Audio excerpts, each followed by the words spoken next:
तो दोस्तों आप सबका एक बार फिर से स्वागत है हमारे YouTube channel the Indian saga पर। अब यूसुफ सीरीज़ का जो 7 पार्ट है उस पे हम आ चुके हैं। तो अब इसके बारे में ज़्यादा क्या बोलें, अभी तो शुरू में बाकी वीडियोज़ करनी है काफ़ी सारी जो आपको बार-बार कहते रहते हैं। अब कंटिन्यूअसली आपको जैसे मिल रही हैं, तो रेगुलर ही मिलेंगी और चैप्टर्स पे भी अब लेके आएँगे। जैसे मैंने डिसाइड किया कि कुछ नाथ्स वगैरह भी और मतलब और प्रॉफिट सीरीज़ वगैरह भी हैं और भी है बहुत सारे चैप्टर्स हैं इनके जो हमें करने हैं। तो फिर अब वीडियो स्टार्ट करते हैं, फिर लाइक सब्सक्राइब और शेयर करते रहिएगा। फिर देखते हैं कि 7वें पार्ट में हमें क्या देखने को मिलने वाला है।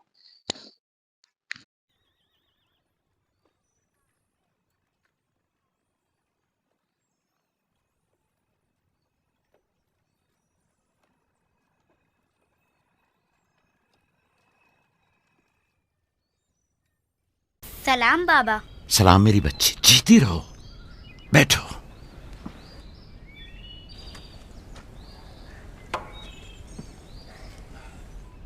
मैं तुम्हारे लिए गंदुम लेकर आता हूं।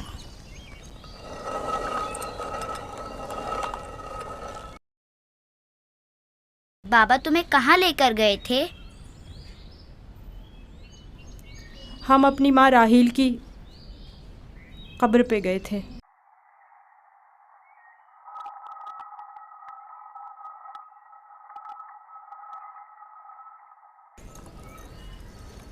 मुझसे क्या काम था? कल रात याकूब ने अपना जानशीन मुकर्रर कर लिया है। मैंने सोचा कि शायद आप भी सुनना चाहेंगी। फिर खातिर जमा रखो, वो मेरे और तुम्हारे बेटों में से कोई नहीं है, बल्कि यूसुफ है, राहील का बेटा। साफ साफ बोलो, मामला क्या है? मैं जब बेदार हुई तो वो यूसुफ से कह रहे थे कि अपना ख्वाब अपने भाइयों से मत बयान करना। तुम खुदा के नबी और इब्राहिम और इसहाक के वारिस हो। और सबसे दिलचस्प बात जो थी वो ये कह रहे थे कि तुम अपने भाइयों पर हुक्मरानी करोगे और वो तुम्हें सजदा करेंगे। वो खुद भी यूसुफ के सामने तो जानू बैठे हुए थे और उन्हें चूम रहे थे।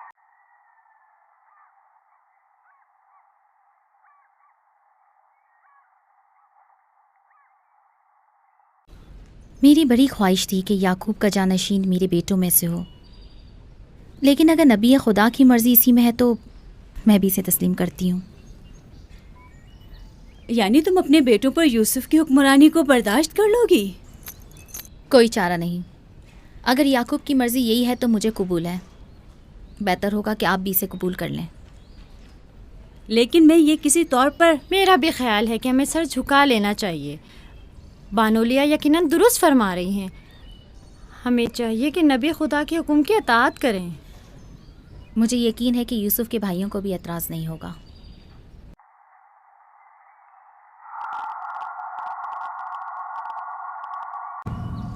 तुम कितनी बेवकूफ़ हो। हर बात तो लिया से कहने की नहीं होती है ना। बैठो, हमें कुछ करना होगा। हमें चाहिए कि हम अपने बेटों से बात करें।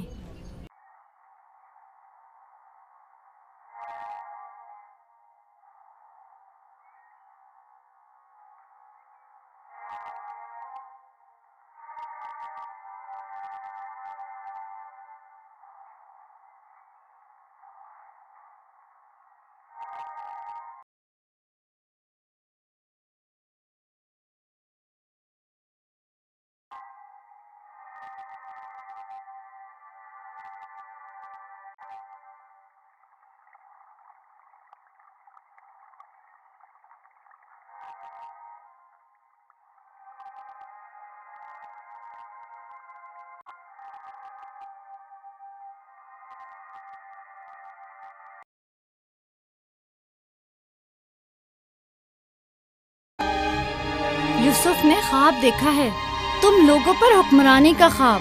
मेरा यकीन करो। इसमें क्या मुश्किल है, खुद यूसुफ से पूछ लेते हैं। तुम क्या समझते हो, अगर ख्वाब देखा होगा तो बता देगा? हाँ बिल्कुल, यूसुफ झूठ नहीं बोलता। अगर देखा होगा तो बता देगा।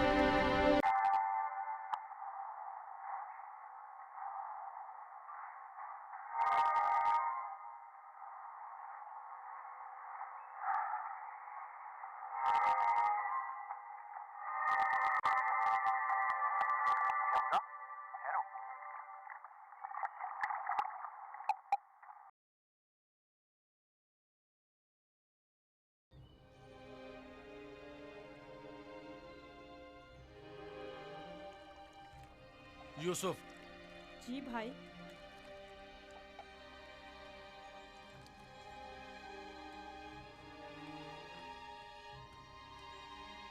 तुम्हें पता है कि हम अपने प्यारे और मेहरबान भाई यूसुफ से मोहब्बत करते हैं। मैं भी आपको चाहता हूँ। सच्ची यहूदा, मैं कब आपकी तरह बड़ा होऊंगा? तुम बड़े हो और खुदा के नज़दीक और अपने मुकाम व मंजिलत और अपनी बड़ाई से बखूबी आगाह भी हो। आप किस मकाम की बात कर रहे हैं? वही जिसकी निशानदही कल रात तुम्हें ख्वाब में की गई थी। ख्वाब याद है ना? वो ख्वाब जो तुमने देखा था।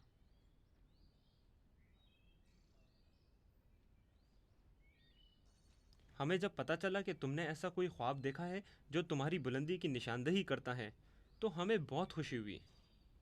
बाबा ने आपको बताया है कि मैंने ख्वाब देखा है? आखिर मैंने उनके सिवा किसी को नहीं बताया। नहीं, बाबा ने तो नहीं बताया, मगर मैंने खुद सुना था। आधी रात को जब सैन में आया तब मैंने सुना था कि बाबा तुम्हें कह रहे थे कि अपना ख्वाब किसी को मत बताना। क्या तुम हमें भी अपना ख्वाब सुनाओगे? बोलो, क्या कहना चाहते हो मेरे भाई? तो आपने ये भी सुना है कि बाबा ने कहा है कि अपना ख्वाब किसी से बयान मत करना। इसमें क्या बुराई है? तुम्हारे भाई तुम्हारी खुशी में शरीक होना चाहते हैं। जानता हूँ आप मुझसे मोहब्बत करते हैं, शायद आपको ख्वाब बताने में कोई बुराई भी ना हो, लेकिन मैं बाबा के हुक्म की नाफरमानी नहीं कर सकता। मैं बाबा को बताऊंगी कि तुम यूसुफ को मारना चाहते थे। बस करो दीना, यहूदा का मारने का इरादा नहीं, बस यूसुफ पर उसे जरा गुस्सा आ गया है। चलो।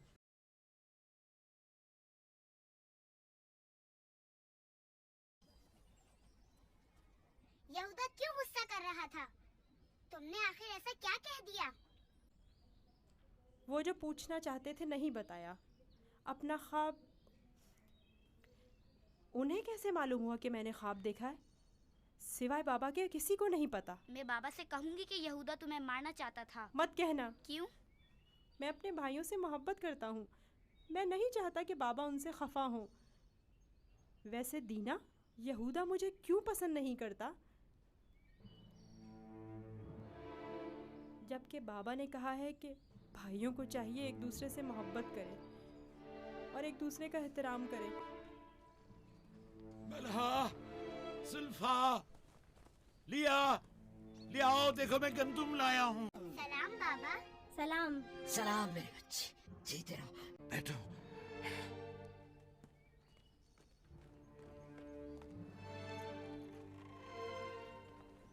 सलाम नबी खुदा। बलहा, गंदम पीसने की तैयारी करो, रोटी पकाने के लिए आटा नहीं है। इस साल के गंदुम की पहली बोरी है। बड़ी मुश्किल से गंदुम के दानों को भूसे से जुदा किया है।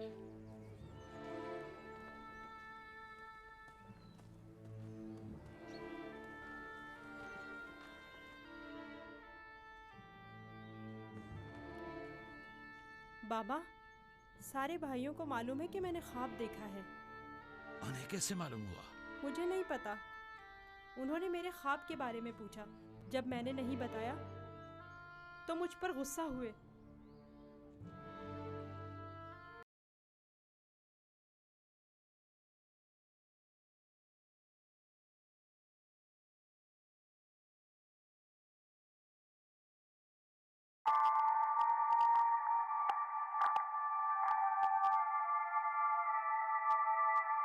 बेलहा, जी या नबी अल्लाह। अब तक बारहा मैंने तुम्हारी लगाई बुझाई और कनसुनियों का मुशाहिदा किया है, लेकिन चुप रहा इस उम्मीद पर कि शायद इस काम से बाज आ जाओ और अपनी इस्लाह कर लो। लेकिन लगता है जब तक तमाम भाइयों को एक दूसरे के खून का प्यासा न कर दोगी, चैन से नहीं बैठोगी। मुझे नहीं मालूम नबी खुदा क्या कहना चाह रहे हैं। मैं बेकसूर हूँ। मैं कल रात तुम्हारे हुजरे में था। यूसुफ ने वही ख्वाब देखा और वही मुझसे बयान किया। मेरे और यूसुफ के अलावा कोई इस माजरे से बाखबर नहीं था। तुम्हारे सिवा कौन इस ख्वाब और उसकी ताबीर के बारे में सुन सकता है? मगर मैं कसम खाती हूँ कि कल रात में सोई हुई तुम झूठ थी। बोलती हो, तुम झूठ बोलती हो। मैंने कल रात तुम्हारे कमरे में आहट सुनी थी, वहां तक गया भी था, लेकिन जब तुम्हें और तुम्हारे बच्चों को सोता हुआ पाया तो अपने कानों पर एतबार न किया। जबकि मैंने ठीक सुना था। अब तक 12 जुल्फा को धोखा देकर चुगलखोरी और बदगोई पर उकसाया है, यहूदा और उसके भाइयों को यूसुफ के खिलाफ भड़काया है और अपने बच्चों में यूसुफ के लिए कीना का बीज बोया है, लेकिन मैं चुप रहा। बल्हा, अगर आज के बाद तुमने कोई ऐसी गलती की तो अपने बेटों को लेकर तुम्हें तुम्हारे शहर फद्दान बाबुल भेज दूंगा। सुना तुमने मैंने क्या कहा?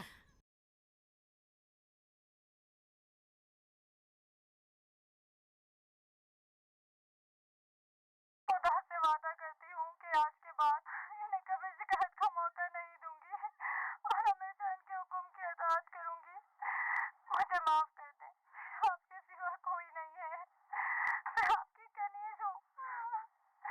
मुझे यही दफन कर दें, लेकिन फद्दान वापस भेजने की बात मत करें। नहीं।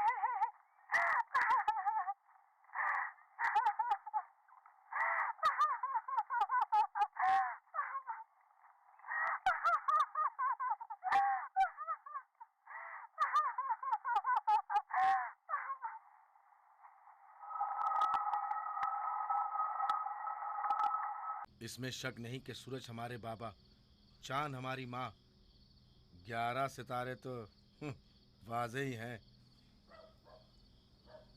बाबा ने इस बेवकत बिन माँ के बच्चे को इतनी अहमियत दे दी। ख्वाब में खुद को माबूद और हमें अपने आगे सजदा रेज़ देखता है। ना सिर्फ हम लोगों को बल्कि बाबा और अपनी माँ को भी अपने आगे सजदा रेज़ देखता है।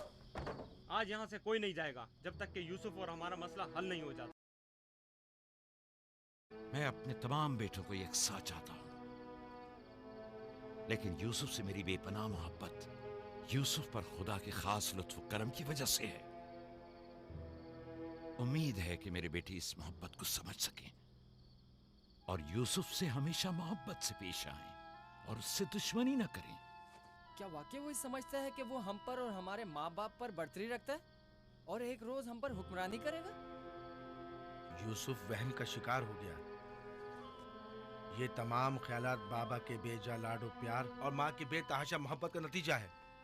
समझ में नहीं आता कि बाबा इस यूसुफ को हम सबसे ज्यादा क्यों चाहते हैं। आखिर हम सब में क्या कमी है? घर चलाने की तमाम जिम्मेदारी हमारे कांधों पर। ज़राअत, खेती बाड़ी के तमाम काम हिसाब किताब हमारे जिम्मे। भेड़ों को चराना और भेड़ियों से बचाना हमारा काम। भेड़ों को चारा पानी डालना, उनकी हिफाजत, बाड़े की सफाई सुथराई, उनकी गंदगी जमा करना सब हमारे कांधों पर। बाबा और माँ की सारी मोहब्बत और तवज्जो और तो और फायका फुप्पो की सारी मोहब्बतें और इनायतें सब की सब यूसुफ के लिए है।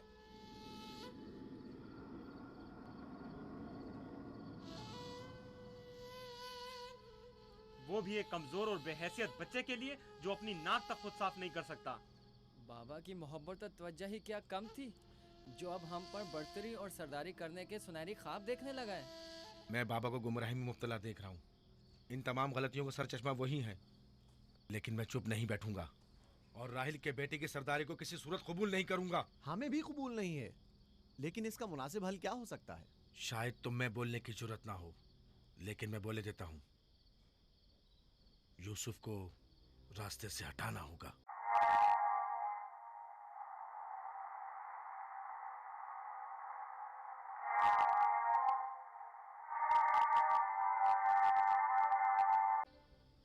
ये बहुत खतरनाक बातें हैं, इतनी आसानी से जबान पर मत लाओ। आखिर क्यों ना लाऊं? इस तरह से बाबा को भी इम्तियाजी सलूक करने की सजा मिल जाएगी और यूसुफ भी हम पर सरदारी करने की आरजू अपने साथ अपनी कब्र में ले जाएगा। अगरचे मुझमें यहूदा जैसी जरूरत नहीं, लेकिन बर्दाश्त भी नहीं कर सकते। वैसे मेरे ख्याल में इसके अलावा और कोई हल भी नहीं है। बिल्कुल बर्दाश्त नहीं कर सकते। जब से यूसुफ ने इस दुनिया में कदम रखा है, सबकी तवज्जो का मरकज बना हुआ है और सबकी मोहब्बतें भी उसी के लिए हैं। बस अब बहुत हो चुका। आखिर कब तक बर्दाश्त करें और बाबा और माँ के होते हुए उसे कुछ ना कहें? ये मत भूलो, भाई का खून और बाबा की नाफरमानी ऐसा अजीम गुनाह है जिसके नतीजे मज़ाब जहन्नम यकीनी है। मेरे पास इसका भी हल है। तौबा।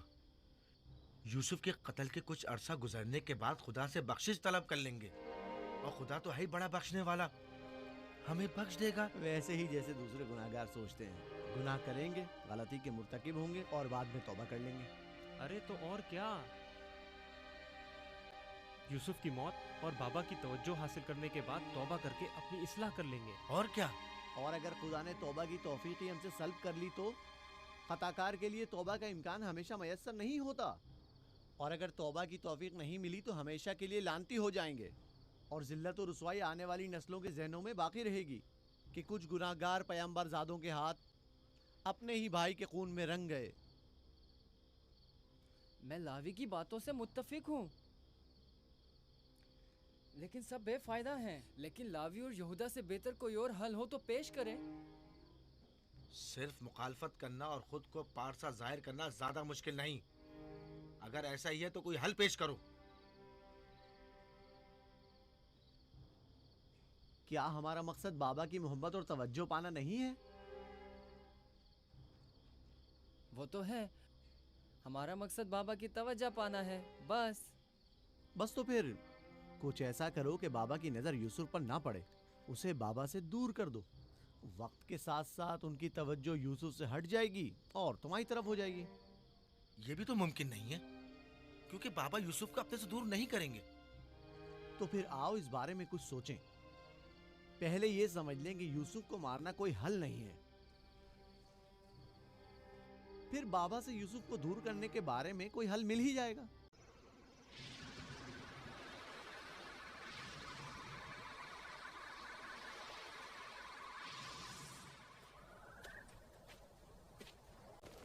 चलो चले।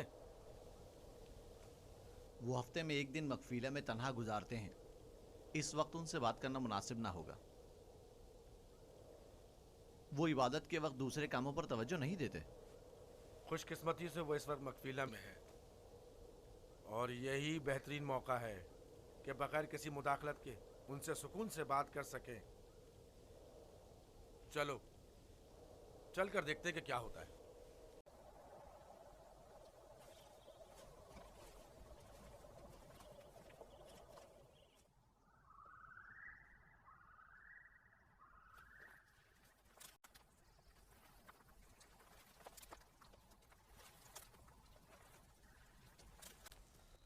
सलाम बाबा। सलाम बाबा। सलाम बच्चों। अपने माबूद के साथ राजो न्याज में मशगूल हैं। आप हमारे लिए भी दुआ कर रहे हैं। तुम लोगों के लिए तो मैं हमेशा ही दुआ गो रहता हूं। यहां क्या कर रहे हो तुम? जानते हो ना कि आज मैं दूसरा कोई और काम अंजाम नहीं देता। हम आपसे इजाज़त लेने आए हैं ताकि यूसुफ को अपने साथ सहरा ले जाएं। क्या हुआ? अचानक तुम्हारे जहन में यह ख्याल क्यों आया? वो कोई ख़ास बात नहीं, बस हम चाहते हैं कि यूसुफ को अपने साथ सहरा ले जाकर थोड़ा तफरी करें, खेलें कूदें और उसे जानवर चराने के कुछ तौर तरीके भी सिखाएं। तुम्हें तो पता है कि अभी तो यूसुफ के खेलने कूदने के दिन हैं। जब बड़ा हो जाएगा तो वो भी तुम्हारी तरह सहरा में जाएगा। हम वादा करते हैं उसका ख्याल रखेंगे।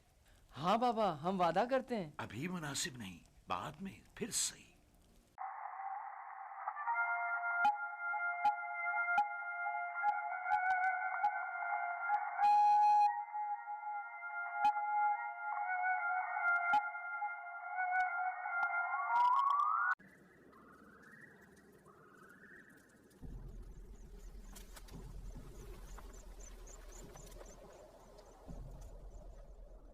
मुझे पहले ही समझ लेना चाहिए था कि ये काम तुम लोगों के बस का नहीं है। अगर तुम्हारे बस का था तो खुद क्यों नहीं चले गए? मेरा ख्याल है हम नबीज़ादे हैं।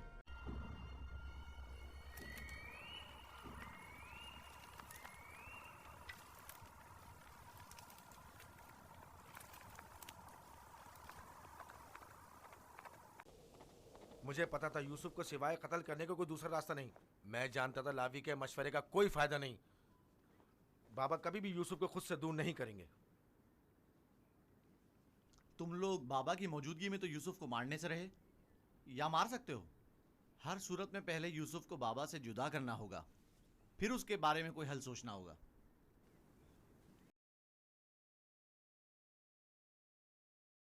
मेरे जहन में एक तरकीब है।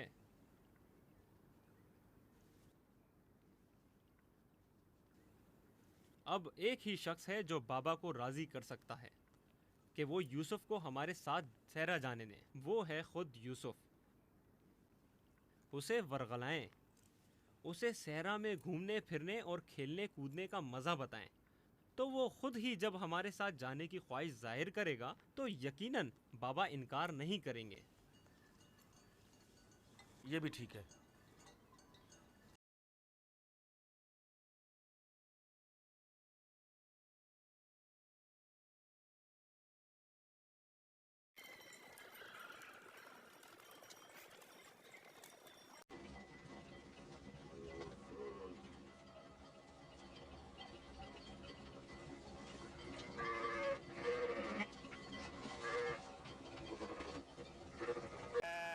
क्या तुम हमेशा यहीं घर में रहकर बिन्यामिन और दीना के साथ खेलना चाहते हो?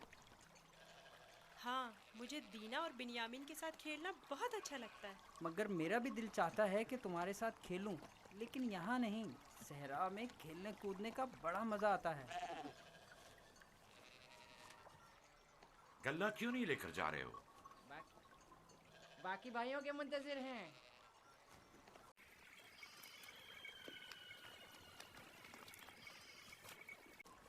तुम लोग आज सहरा नहीं जाओगे? बस जा ही रहे हैं। हम आए ताकि आप यूसुफ को हमारे साथ जाने की इजाज़त दे दें। यूसुफ को हमारे साथ सहरा जाने की इजाज़त क्यों नहीं देते? ताकि हमारी मदद भी करे और हमारे साथ कुछ खेल कूद भी करे। सहरा खूबसूरत और खुशबूदार रेहान से भरा पड़ा है। कभी तुमने रसभरी खाई हैं? नहीं, कैसी होती है? बहुत मजेदार, मुझे तो बहुत पसंद है। क्या तुमने कभी ठंडे पानी के चश्मे और बहती हुई नहरें देखी हैं? बात दरअसल ये है कि यूसुफ की माँ नहीं है। उसकी माँ की वसीयत के मुताबिक उसकी हिफाजत की जिम्मेदारी मेरी गर्दन पर है। और फिर माँ बाप का फर्ज है कि वो अपने छोटे बच्चों का ज्यादा ख्याल रखें। लोग हमें ताने देते हैं कि क्या तुम्हारे बाप को तुम पर भरोसा नहीं है जो यूसुफ को तुम्हारे साथ नहीं भेजते? कम से कम आज उनके साथ जाने दें ताकि लोगों की ज़बानें बंद हो जाएं। लिया, वो अभी बच्चा है, मुझे उसकी आदत हो चुकी है। अगरचे सहरा जाना और ये काम सीखना उसके हक में बेहतर होगा, लेकिन अभी गल्ले के पीछे भागना उसके बस की बात नहीं। लेकिन हम यूसुफ से छोटे थे जब सहरा गए थे। तुम अकेले तो नहीं गए थे।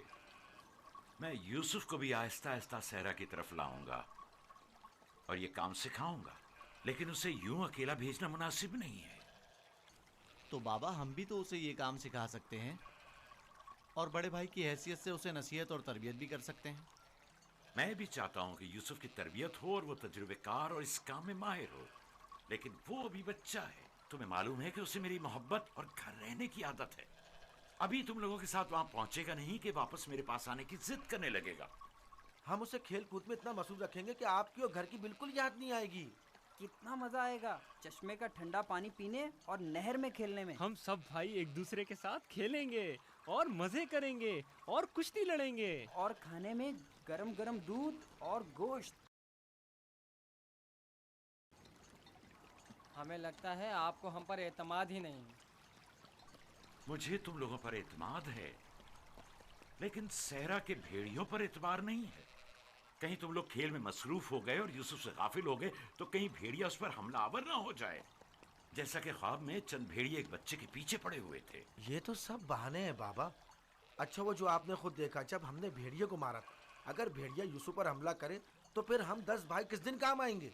आपका मतलब ये है कि हम इतने कमजोर हैं कि अपने भाई को भेड़िए के हमले से भी ना बचा सकें। बाबा, अगर आप कहें तो मैं भाइयों के साथ सहरा चला जाऊं? बेटा, तुम अभी बहुत छोटे हो, तुम्हें बच्चों के साथ खेलना चाहिए। लेकिन बाबा, अब मैं बड़ा हो गया हूँ। मेरा दिल चाहता है कि अपने बड़े भाइयों के साथ खेलूं। इनके साथ सहरा जाने की इजाजत दे दीजिए ना। अब क्या कहेंगे? यूसुफ भी हमारे साथ जाना चाहता है। हाँ बाबा, यूसुफ को हमारे साथ सहरा जाने की इजाज़त दे दीजिए। दरख्वास्त करता हूँ बाबा कि इजाज़त दे दें कि मैं अपने भाइयों के साथ सहरा चला जाऊँ।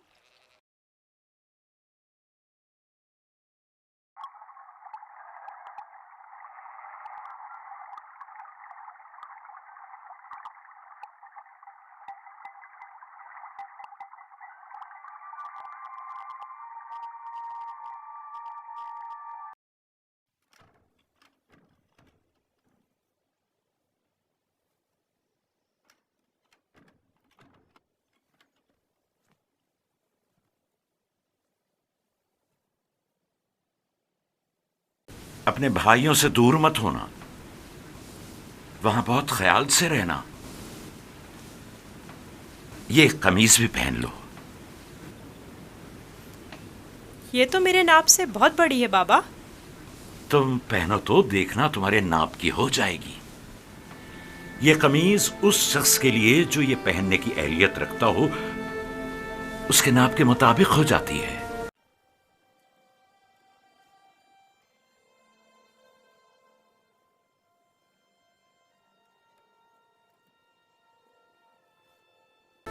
बाबा, ये तो मेरे नाप की हो गई। जानते हो ये कमीज जन्नत से मेरे दादा इब्राहिम के लिए आई थी। इब्राहिम खलीलुर रहमान ने ये कमीज मेरे बाबा इसहाक को दी, उन्होंने मेरे सुपुर्द की, और अब मैं ये तुम्हारे हवाले करता हूं। इस कमीज की बहुत हिफाजत करना, खुद से जुदा मत करना। ये तुम्हारी हर कदम पर हिफाजत करेगी। मैं किसी को भी ये नहीं दिखाऊंगा। खुदा तुम्हें तमाम आफात अर्जी और समावी से महफूज रखे।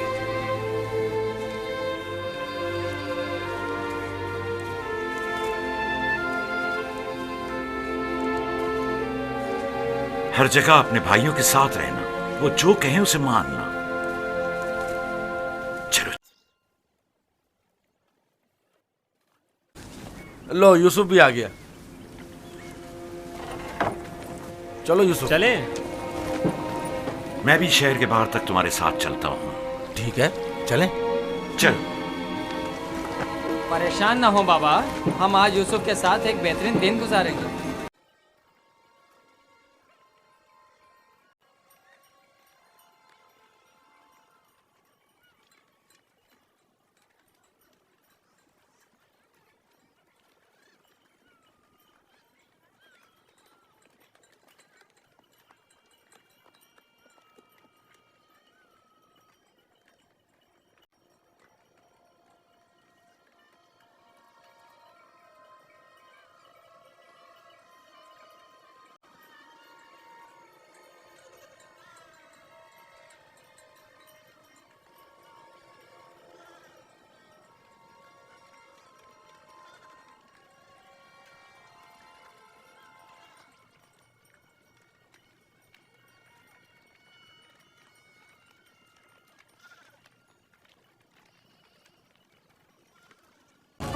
तुम्हारे भाई तुम्हारे खैरखा और हमदर्द हैं। जो काम हो इनसे कहना, तुम्हारी मदद करेंगे।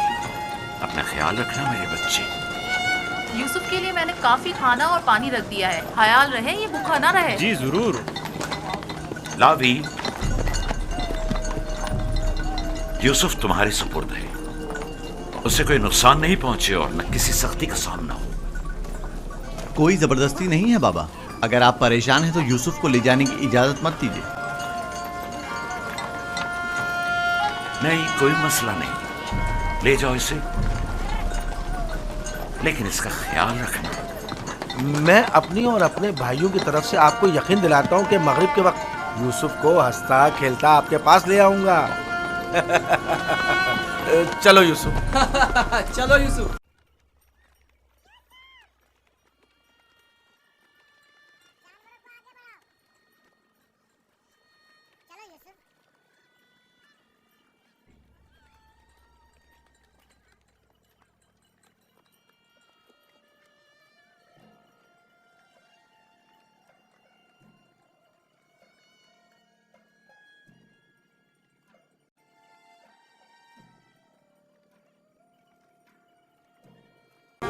परेशान मत होइए, उसके भाई उसका ख्याल रखेंगे।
ये क्या कर रहे हो यहूदा?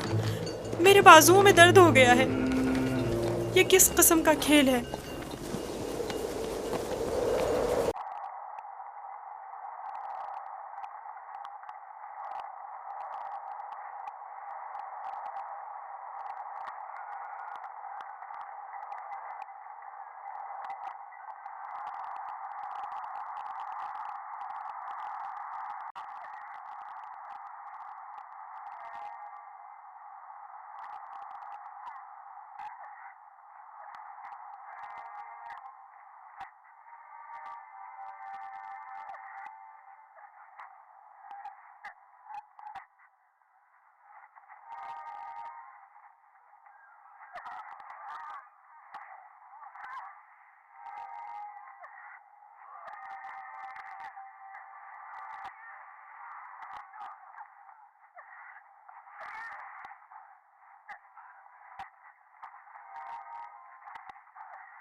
बोलो कुछ,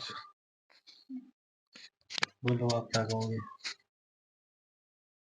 बस यही कि कहते हैं ना, गैरों से तो फिर भी बचा जा सकता है। वो सीन बड़ा इमोशनल था, सही बताऊं तो जब याकूब जी मतलब उजाड़ के देख रहे थे ना, वही पे समझ सकते हैं ना। लेकिन गैरों से तो बचा जा सकता है, अपनों से कैसे बचे कोई। रियलिटी में ये जैसे दिखाया गया, वाकई जो यूसुफ जी का रोल कर रहे हैं बच्चा, कितने सुंदर है। रियलिटी में इनको सुंदरता के मामले में बहुत ज्यादा माना गया था, क्योंकि जब ये इजिप्ट पहुंचे थे ना, तो सोच इस टाइम इनकी क्यूटनेस और मतलब जो सुंदरता होएगी वो रियलिटी में क्या होगी, और कैसे वो मतलब वो जिन्होंने ये ऐसे रोल हुआ इनका बच्चे मतलब कितने उसी में ही वो बिल्कुल प्यार सापन मतलब रॉयल्टी वाला ही फेस है बिल्कुल।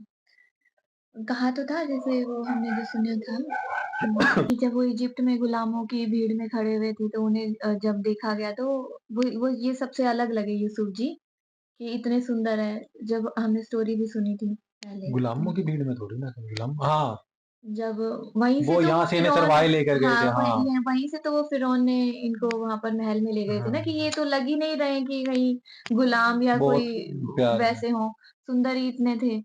तो बाकी पता लग गया कि एक्सेप्टेंस और सैटिस्फैक्शन इंसान के अंदर बहुत रेयर लोगों के अंदर देखने को मिल सकता है, क्योंकि ये एक्सेप्टेंस हो कि जो करने वाला है वो ऊपर वाला करने वाला है, कि अगर हम नहीं चुने गए तो शायद हमें वो खासियत नहीं है। हम्म, शायद हमें वो खासियत नहीं है कि जो वो उनके छोटे भाई यूसुफ जी के अंदर हो सकती है। उनको परमात्मा ने ही चुना है, बस बात वहीं खत्म हो जाती है। बात अगर ये चीज हम एक्सेप्ट ही कर लें, या हम भी हैं, कोई भी है समाज में, वो चीजें एक्सेप्ट कर लें अगर हम, तो काफी नुकसान से बचा जा सकता है। पर ना सेटिस्फेक्शन है ना एक्सेप्टेंस है। बाकी मतलब देखा जाए तो बहुत मतलब इन पे बोला नहीं जा सकता, लेकिन इमोशनल बहुत है। आगे का मेरे को वो सीन याद आ गया बीच में जब हमने वीडियो करी थी ना, वो लास्ट वाला सीन देखा था ना, जब याकूब जी यूसुफ जी से मिलने के लिए भागे जाए, मेरी आंखों में अभी वही सीन आ रहा था। लेकिन काफी बहुत मतलब सही में बहुत बढ़िया सीरीज है, मतलब यहाँ से तो मजा आ रहा है देखने का। अब ये बंद हो गया सीन, अभी हमारा मन नहीं था कि यहाँ पे ये खत्म हो गया, भाई हम नेक्स्ट पार्ट अभी कर लें, बट अभी अब टाइम नहीं है क्योंकि करने का। लेकिन साथ में वो थे ना, जब उनके पिता मजबूर हो जाते हैं यूसुफ जी के कि भाई अब भेजना पड़ेगा, यूसुफ जी खुद भी कह देते हैं कि वो बरगला लेते हैं ना भाई, तो वो भी कह देते हैं कि नहीं हमें जाना है इनके साथ। और उधर से वो पिता को मजबूर कर रहे होते हैं, तो वो पिता मजबूर तो हो जाते हैं, लेकिन वो उनको अंदर ले जाते हैं और तैयार करते हैं। तो वो तैयार ये लगा लो कि एक पिता का आशीर्वाद कहीं उनके। ना कहीं मन में भनक थी, पता है क्या हाँ। होता है, उन्हें पता वो नबी थे, ठीक है। अब यहीं से लगा लो कि वो मोजे वाली बात यहाँ भी आ गई कि कैसे वो कमीज अपने आप अपना साइज ले लेती है, ठीक है। और सेकंड थिंग ये था कि मैंने ये सीखा है, अब जो ये चल रहा था ना, कई बार मतलब कई बार हमें चीजें कहते हैं ना कि हो जाने दे दो, भाई आपके सामने की सिचुएशन ऐसी आ जाती है कि भाई खास तौर पे मैं तो अपने लिए बोलूंगा कि हम एक्सेप्ट नहीं कर पाते।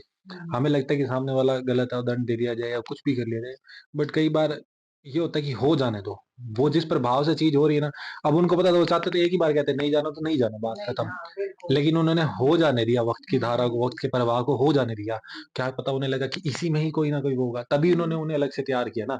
मन की कई बार इंट्यूशंस जो होती हैं वो कहीं न कहीं बोल पड़ती हैं। तो आप ये देखो ना कि चाहे ये सारे भाई मिलके उनके साथ इतनी क्रूरता कर रहे हैं, लेकिन उनका बचना है तो उनको बचना ही है। क्योंकि उनके साथ उनके नबी पिता का आशीर्वाद है और साथ में वो किस तरह से परमात्मा से जुड़े हुए हैं। तो ये चीज़ें कहीं न कहीं मतलब कि मैं उनकी ये रक्षा करती हैं। वो एक बात अलग है, पर मैं ये भी कई बार बात होती है ना कि चलो घटनाएँ घटती हैं, ये उदाहरण बनते हैं, तभी हमारे सामने आते हैं कि लोग कैसे भी हो सकते हैं। बट बात ये नहीं होती, बात ये होती है कि आपने तो अपने तरीके से जो-जो क्रूरताएँ करनी थी कर ली। वो जैसे तौबा वाली बात थी। हाँ, कि तो हम वो तौबा कर लेंगे। तो वही बात है ना कि आप तो चलो कर दिया, सामने वाले आपको माफ़ भी कर देंगे, माफ़ करवा भी देंगे, लेकिन सर्वाइव किनको करना पड़ता है। इस चीज़ से मैं तुम्हें एक छोटी-सी कहानी सुनाऊँ, बड़े दिनों बाद सुना रही हूँ आज। कहते हैं कि एक कुब्बा था, कुब्बा समझते हो हुँ, ना कि हुँ। जिसका पीछे से कुबड़ निकला होता हाँ। है। तो वो रास्ते में निकलता है और लोग उसके मज़ाक उड़ाते हैं, चलो वो बर्दाश्त करता रहता है। तो एक दिन क्या होता है कि एक आदमी जो बड़ा ही शरारती होता है, हुँ। तो वो क्या करता है, वो जैसे बैठा होता है, वो जाके ना उसके कुबड़ पे ना लात लात मार मारता है। देता है। लात मारता है, जैसे ही वो लात मारता है, उसका कुबड़ निकल जाता है। हुँ। वो बिल्कुल सीधा हो जाता है। हुँ।